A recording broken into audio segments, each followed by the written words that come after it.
Already summer start ஆயிடுச்சு. நம்மளால கிச்சன்ல ரொம்ப நேரம் நிக்க முடியாது. இந்த மாதிரி நெறைய வெரைட்டி ரைஸ் ரெசிபிய சேவ் பண்ணி வச்சுக்கோங்க. ஏன்னா, அதுதான் உங்களுக்கு கை குடுக்க போது. தேங்காவ வறுத்து கேப்சிகமோட ஒரு அல்டிமேட்டான மசாலா ரைஸ் பண்ணியிருக்கேன். எப்படி பண்ணலான்னு சொல்லிட்டு பார்க்கலாம் வாங்க. பேன்ல தனியா, காஞ்ச மிளகா, சீரகம், மிளகு, வேர்க்கடல சேர்த்து நல்லா வறுத்துக்கோங்க.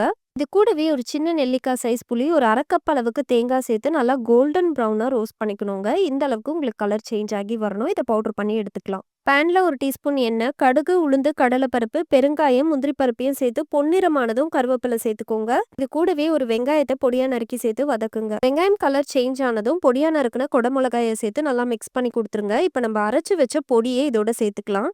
நல்லா ஒண்ணு சேர மிக்ஸ் பண்ணிக்கோங்க. இப்ப நம்ம வடிச்சு வச்ச சாதத்த இதோட சேர்த்துக்க போறோம். இது கூடவே நீங்க உப்பு சேர்த்துக்கோங்க. உப்பு நீங்க செக் பண்ணிட்டு அப்பப்ப கிராஜுவலா சேர்த்துக்கோங்க. நல்லா ஒண்ணு சேர மிக்ஸ் பண்ணிக்கோங்க.